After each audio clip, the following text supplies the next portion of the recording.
Alors pour préparer la recette des gyoza, vous aurez besoin de 190 g de farine, environ 120 ml d'eau que vous allez faire bouillir.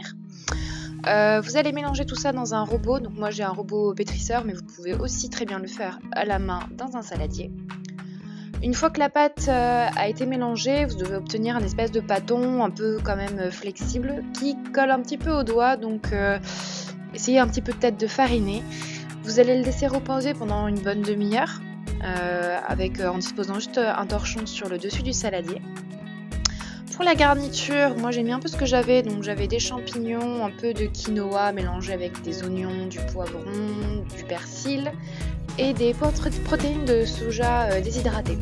Et pour ceux qui ne connaissent pas, j'ai mis aussi de la sauce sriracha qui est une sauce un petit peu épicée. Donc on fait revenir tout ça en même temps et ensuite on retourne avec notre petite pâte, on farine le plan de travail. Moi j'ai séparé mon pâton en deux pour que ce soit plus facile. Donc on le retravaille un petit peu à la main et on va venir l'étaler, le rouler et le découper à l'emporte-pièce. Alors moi j'ai juste utilisé un verre. Donc voilà, vous obtenez ces petits morceaux là de pâte que vous allez donc garnir avec ce qu'on a préparé juste avant. Pour le pliage, c'est super simple, on prend les extrémités et on replie tout le bord. Donc faites pas comme moi ma pâte elle n'était pas super bien farinée, du coup ça collait un peu au doigt, donc n'hésitez pas à rajouter un peu de farine.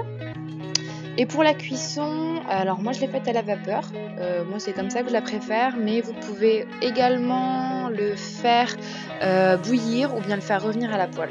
Voilà, et donc du coup pour la cuisson à la vapeur, on prend environ 12 minutes de cuisson. Et voilà, vos gyoza sont prêts, bon appétit!